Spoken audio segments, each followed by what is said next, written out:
As Forças Armadas da Rússia enfrentam uma escassez crítica e generalizada de munições e de combustível, um cenário que compromete a capacidade operacional do país e que ficou demonstrado de forma inequívoca nas últimas 72 horas na região de Donetsk. Longe de se tratar de uma mera limitação tática e temporária, os acontecimentos recentes expõem um colapso estrutural profundo no aparelho logístico russo, assinalando uma inversão irreversível na dinâmica das forças no terreno. Enquanto as forças ucranianas mantêm a capacidade de movimentação e de combate, as tropas russas encontram-se paralisadas, sujeitas ao racionamento rigoroso de todos os projéteis e a um processo de atrofia interna. Este desenvolvimento coloca a logística no centro do destino do conflito, alterando radicalmente a leitura estratégica sobre o desenrolar das operações militares.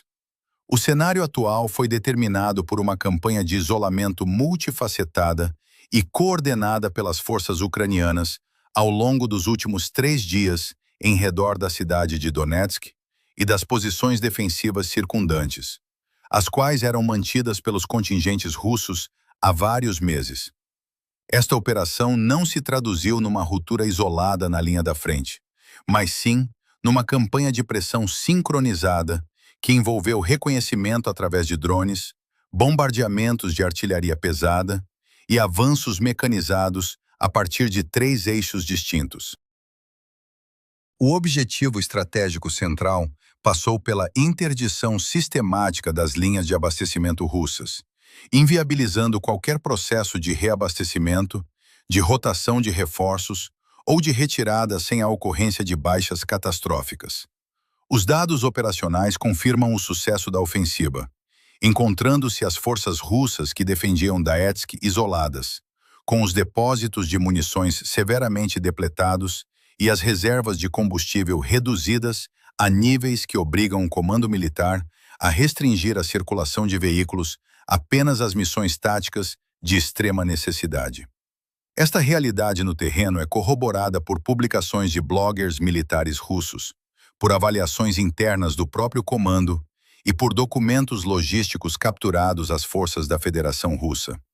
O exército russo já não atua na plenitude da sua capacidade, operando agora numa estratégia de retirada controlada, na tentativa de preservar a estrutura das suas forças perante a perda iminente de territórios que reconhece já não conseguir defender.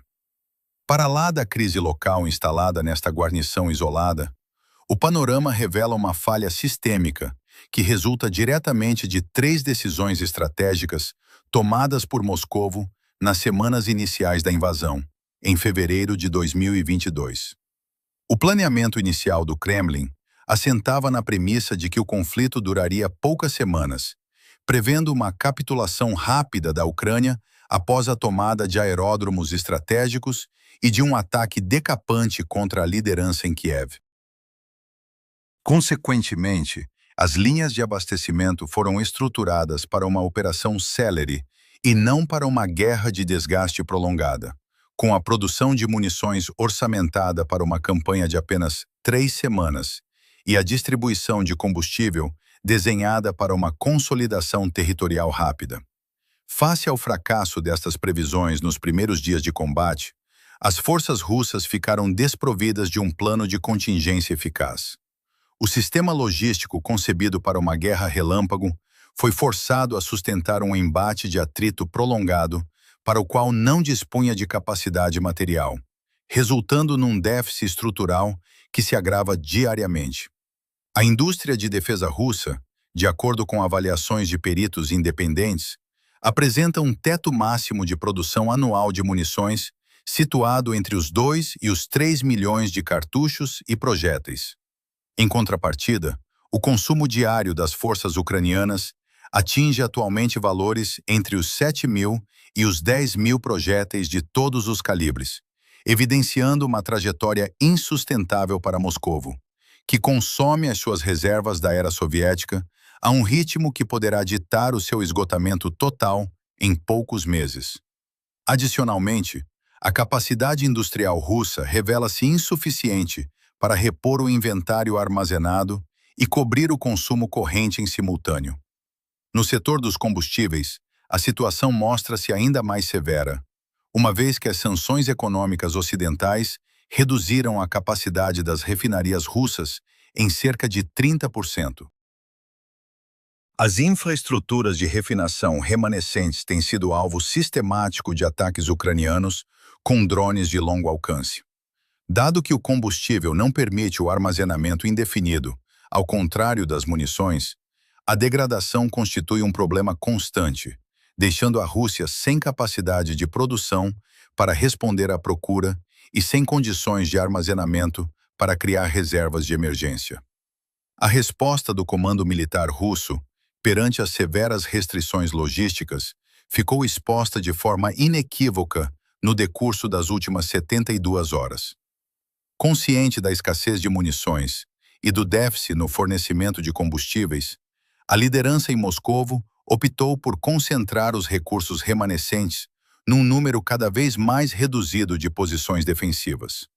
Esta abordagem estratégica implica o abandono deliberado de parcelas de território que as linhas de reabastecimento já não conseguem sustentar, na expectativa de que as forças ucranianas sofram um desgaste acentuado ao investir contra fortificações previamente preparadas. A região de Donetsk transformou-se no principal cenário de teste para esta doutrina de contenção econômica. Mas os resultados recolhidos no terreno demonstram falhas graves na sua execução prática.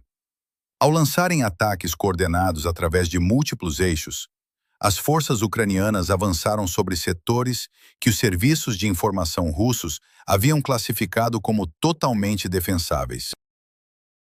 No entanto, a realidade tática encontrada pelas unidades da Ucrânia alterou de imediato o curso dos combates. Os destacamentos russos que garantiam a defesa daquelas posições não estavam a receber rotações de material, nem novos carregamentos de munições, operando sob ordens estritas para racionar cada projétil. Documentos operacionais e comunicações interceptadas revelam que os soldados na linha da frente receberam instruções explícitas para consolidar o fogo, reduzir drasticamente a cadência de tiro e limitar a atividade militar à defesa estática no interior das trincheiras, evitando qualquer tentativa de contra-ataque mecânico. Estas diretrizes confirmam que o alto comando russo já tinha abdicado implicitamente do anel defensivo exterior de Donetsk, por considerá-lo estrategicamente secundário perante o elevado custo de manutenção logística que exigia. O colapso abrupto destas defesas, mantidas intactas durante vários meses, não se deveu à introdução de novas inovações táticas por parte da Ucrânia, mas sim à incapacidade estrutural da Rússia em reforçar as suas posições perante investidas simultâneas. A arquitetura de defesa russa foi edificada sobre o pressuposto de que o comando poderia escolher quais os setores adotar de maior densidade de fogo e quais as zonas a defender de forma mais ligeira. No momento em que a pressão ucraniana foi aplicada de forma homogênea em múltiplas frentes, o sistema colapsou.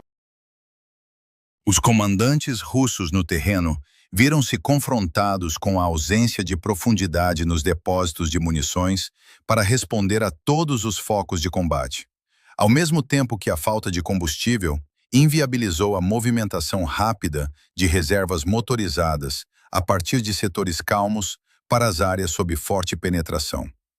Uma vez alcançada a ruptura nos perímetros defensivos exteriores, as unidades mecanizadas da Ucrânia optaram por acelerar o avanço sem aguardar pela consolidação das posições por parte das forças de segundo escalão.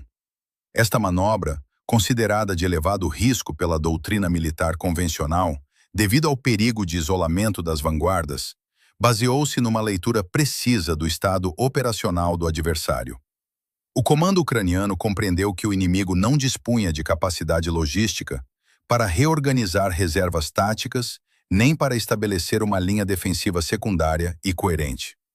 A impossibilidade de mobilizar recursos rodoviários ou ferroviários por parte da Rússia permitiu que o avanço ucraniano prosseguisse sem oposição significativa, forçando os contingentes russos a recuar sucessivamente. Em poucas horas, o isolamento da cidade de Donetsk transitou de uma possibilidade teórica nos mapas de Estado-Maior para uma realidade estratégica consolidada no terreno.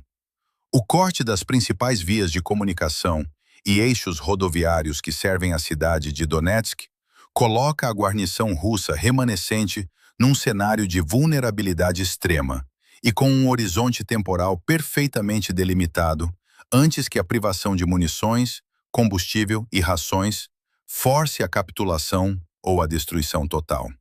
As opções de reabastecimento por via aérea encontram-se totalmente bloqueadas, dado que a Ucrânia detém o controle do espaço aéreo através de sistemas de defesa antiaérea, cujo raio de ação torna proibitiva qualquer operação de helicópteros ou de aeronaves de transporte militar. Por via terrestre, os acessos remanescentes estão sob controle de fogo direto ou contestados pelas forças ucranianas. Para os efetivos russos sitiados no interior do perímetro urbano, qualquer tentativa de ruptura para o exterior exigiria o abandono de grande parte do equipamento pesado e blindado, configurando um cenário de baixas materiais e humanas que o Estado-Maior-General russo já não demonstra capacidade ou vontade política de absorver. A crise instalada em Donetsk não se configura como um fenômeno isolado ou de âmbito puramente local, mas sim como a manifestação visível de uma falha sistêmica que se propaga por toda a linha da frente. Relatórios operacionais e dados obtidos através de comunicações capturadas indicam que as mesmas restrições severas de munições e de combustível afetam as operações noutros teatros de operações importantes. Na região de Luhansk, as unidades russas encontram-se sujeitas a um racionamento rigoroso de projéteis de artilharia, enquanto em Zaporíjia se registra a consolidação forçada de linhas de abastecimento e o abandono de posições periféricas. Em Pokrovsk, as ordens transmitidas às guarnições impõem a redução imediata da cadência de tiro. Estes indicadores revelam um processo de triagem estratégica, no qual o alto comando russo se vê obrigado a selecionar quais as posições a dotar de recursos mínimos, sacrificando a integridade global da frente defensiva. Os precedentes históricos de conflitos militares demonstram que o déficit simultâneo de capacidade de fogo e de mobilidade mecânica perante um oponente com cadeias logísticas funcionais dita a perda irreversível da iniciativa tática e a desestruturação das forças no terreno. No plano doutrinário, os desenvolvimentos mais recentes em Donetsk confirmam que a logística assumiu o papel central na determinação dos resultados operacionais, sobrepondo-se às dinâmicas de preparação estática. A perda da capacidade de manobra por parte das forças russas converteu os seus contingentes em alvos estáticos, previsíveis e vulneráveis à fragmentação. Ao invés de garantir a sustentabilidade de uma guerra de desgaste assente nos estoques de reserva acumulados desde o período soviético, a estrutura industrial russa enfrenta limites intransponíveis. Mesmo após a mobilização forçada do complexo militar e industrial da Federação Russa e o aumento das cadências de fabrico para os limites máximos permitidos pela sua capacidade tecnológica, os volumes obtidos continuam abaixo das taxas de consumo diário exigidas pelo conflito. Esta assimetria confere às forças ucranianas uma liberdade operacional ampliada, permitindo o planeamento de ofensivas em múltiplos eixos simultâneos, uma vez que o comando russo carece de reservas móveis e de combustível para projetar respostas rápidas e eficazes em mais do que um setor ameaçado. As projeções formuladas por analistas de diversos ministérios da defesa europeus apontam para que a arquitetura logística do exército russo atinja um ponto de falência crítica num horizonte temporal estimado entre 12 semanas e 6 meses. Este estado de falência crítica não pressupõe a dissolução imediata ou o fim da existência do aparelho militar russo, mas determina a impossibilidade absoluta de sustentar operações ofensivas ou de manter a defesa simultânea de todas as posições atuais. Perante este cenário, o comando russo será confrontado com a necessidade de adotar uma de três opções de elevado custo estratégico: a negociação de uma retirada coordenada, a permanência em posições fixas até o esgotamento total dos recursos ou a execução de tentativas de ruptura desesperadas com elevadas perdas materiais e humanas. O recuo para linhas mais curtas e teoricamente mais defensáveis implica a cedência substancial de território e abre caminho para que a Ucrânia aplique os métodos de pressão e interdição logística validados em Donetsk a outras áreas estratégicas, como Pokrovsk, Zaporizhia e a margem esquerda do rio Dnipro, precipitando a descoesão da estrutura de comando russa.